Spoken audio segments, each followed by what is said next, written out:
Hi, everybody. Welcome to our first ever Friday evening Faith Bridge God Sightings, past and present. You know, throughout biblical history, you see the people of God, particularly when times were tough, drawing on their memories of instances where God had done big things, taking their minds back to those miracles, back to those high points. Why? Because it rebuilds our faith. It refuels our faith to remember what God's done in the past, particularly when the present is tough. And so this evening, I want us to revisit the powerful story of Rhonda and Jay Davis. I think you'll be very touched and very inspired by it. Take a look. My name's Jay Davis. I'm a father of 5 children. I'm married to my beautiful wife, Rhonda, for almost 19 years now. And we are fortunate enough to be here today after a tragic illness that almost took my life.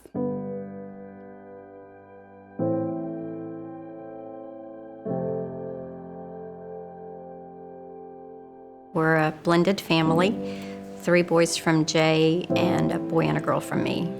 We happened to take our children to the same daycare, and that's where we met. From there, he asked me out, and we got married 1.5 years later, and now we are one big family. If there's such a term, Jay and I were probably weekend Christians. We attended church every Sunday with our children, and we were at Faith Bridge at least 6 years and, kind of sat in the back row. We would play like we were Christian, but we weren't plugged in, we weren't in community. We have to take care of our souls, and there's ways to do that. And we had separated from that totally.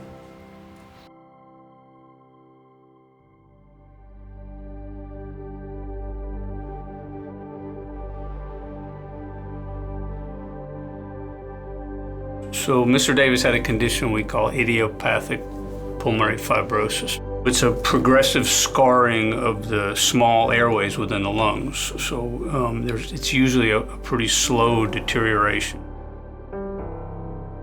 I kind of beat the odds. Usually it's a 5-year death sentence when they tell you you have it, but I fought through it and I kept it to myself. Rhonda knew, but I didn't let on that it was a big deal. I guess because he seemed okay and normal and doing sports with the kids, and we were water skiing on the weekends, and I didn't think much of it. It's an odd disease in that, a lot of patients, and in Mr. Davis it happened as well, there sometimes is a trigger, and then something happens that kind of accelerates this process, and they get real sick very quickly. By 2014, it was a downhill slide pretty quickly. When you can't breathe and you don't have enough oxygen, it's a pretty scary feeling. You're thinking about, this could be my time, and I wasn't ready. With IPF, there are no drugs. There's no cure for it. It's only a lung transplant. I went to the transplant center and started doing the preliminary testing to qualify to receive a lung transplant. The last day was to check his heart, and they found out that he had blockage. So before they would do anything about the lungs, they had to do a triple bypass. So that led us to walking into the surgery in March to get heart surgery, and then things fell apart from there.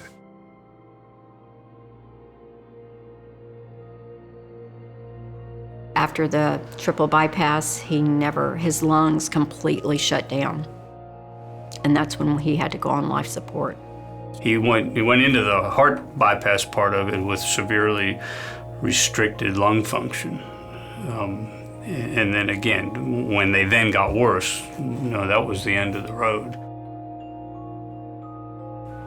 There was a room off of the ICU waiting room, and it was almost like the principal's office, like you didn't want to be called into that room because you saw families being called in, and it wasn't good.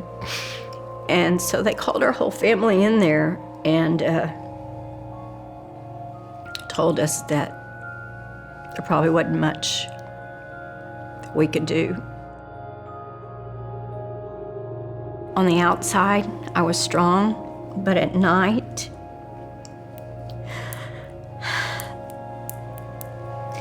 I would go in our bedroom closet and I would lay on the floor in the fetal position, and I would just cry and scream because I didn't want any of the kids to know how scared I was. But I would beg, dear God, please, please.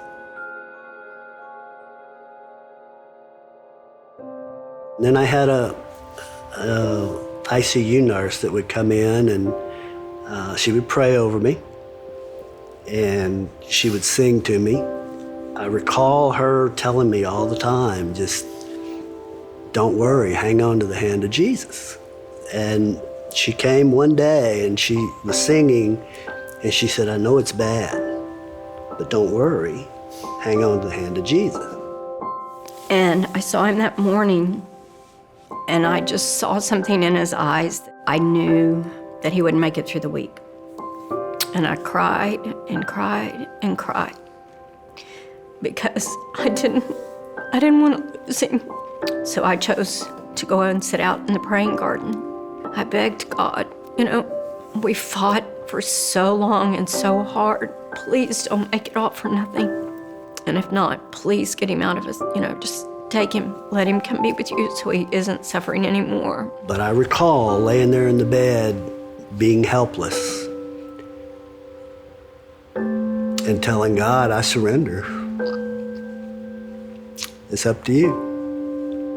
I can't do it by myself. As hard as it was, I'd let go and I said, he's yours. I surrendered him to God. I saw a hand come to me, and I grabbed it. And a feeling of peace and assurance came over me that it was going to be okay. No matter what happened, I didn't feel like, okay, I'm cured, but I felt like no matter what happened, it was okay. And I went back upstairs to sit in ICU, and I sat down, and not 1 second later, my cell phone rang.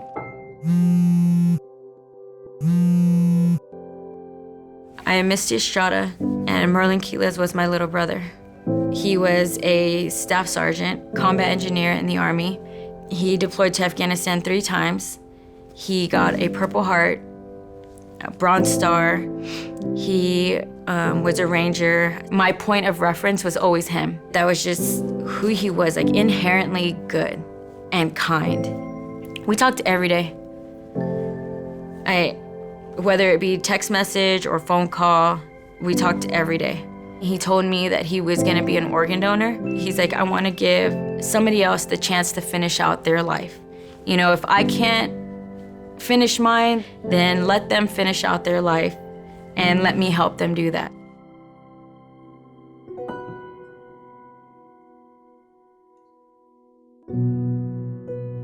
I guess the car didn't see him and hit him at an intersection. They called me and they said, Misty, they're declaring him brain dead.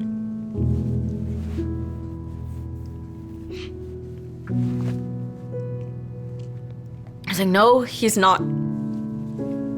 Stop saying that. Get them to check him again. They said his organs are going to die. He's not there anymore. He's gone. Merlin wanted his organs. He wanted to help. Finally, hours later, I stopped fighting. So they were just disconnecting him and about to move him out. And as they did, all of his friends lined the hallways and saluted him as he passed into the OR. I kept thinking, this can't be real.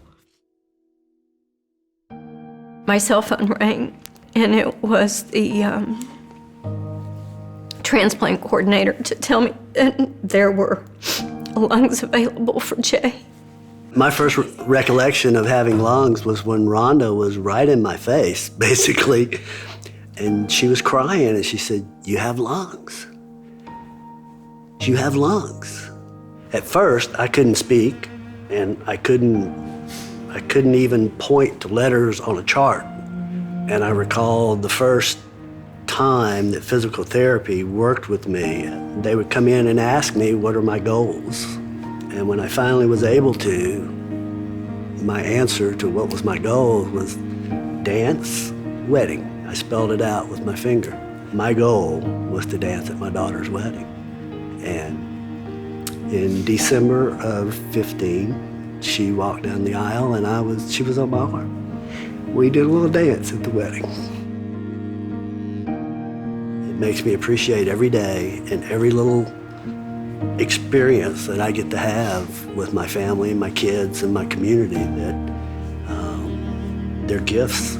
Every day is a gift. When I came home from the hospital, and I mean literally within 2 or 3 days of coming home, I fired off what I call a nastygram to Ken and kind of lit in, hey, I don't recall but one person coming to see me at the hospital, and that was Terry Teakle, and no one's been to my home, and no one came when I was in rehab, and probably in a little bit of anger, I sent it. And it wasn't long after that, Rhonda and I started coming back to church. I was finally able to walk with a cane, and it kind of dawned on me that it was my own fault that I wasn't plugged into community, and that's why people didn't know.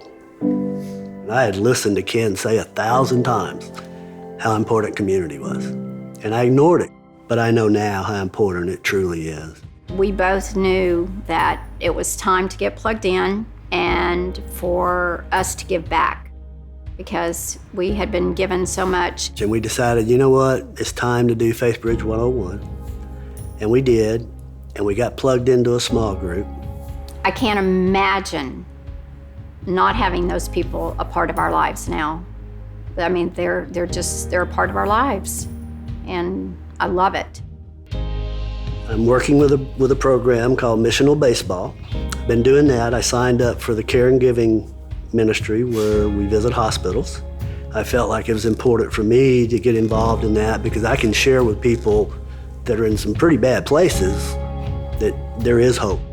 Right after we did the Faithbridge 101, it was my 1-year anniversary of my transplant. And I decided to get baptized. So it was really special, not only, being reborn, but also doing it right around that time. Losing Merlin changed something in me. It broke something in me. It was a different, a deeper kind of loss. That this can't be real feeling lasted really until I met Jay. Meeting his family was so bittersweet. It's hard to explain the emotion, the feeling that I had. It was like they were, loved ones already. I saw my brother in him, seeing that kind of gave me a peace I didn't have up until then. Merlin was not only my donor, he also donated 2 kidneys and a liver, and then my set of lungs.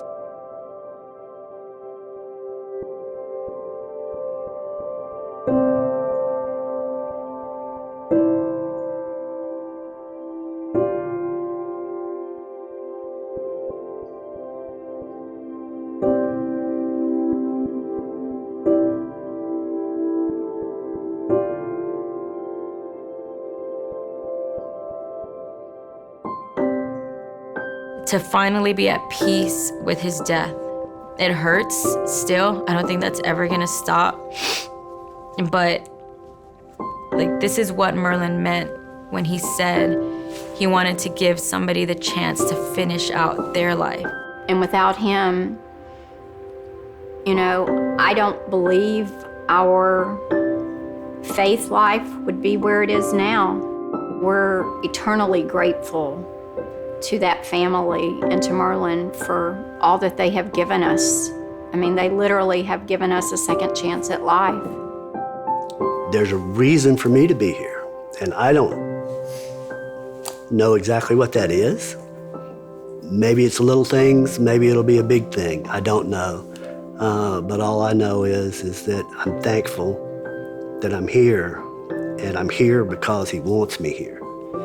And if he wants me here, I need to do his work.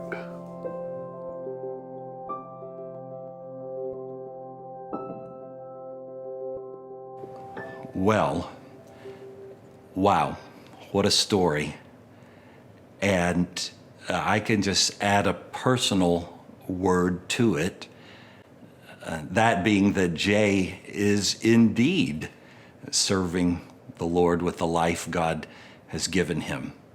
I know it personally because every Wednesday night for several years now, right up through the present, Jay serves as the curious small group Bible study leader for one of my sons every single week. And there's not a week that goes by when I see him and thank him. When I don't, again, think back to this story and thank God for what he did. Hey, I'm glad that you could tune in. Tomorrow morning, 10 a.m. Saturday, we have a special kids edition, special kids service planned.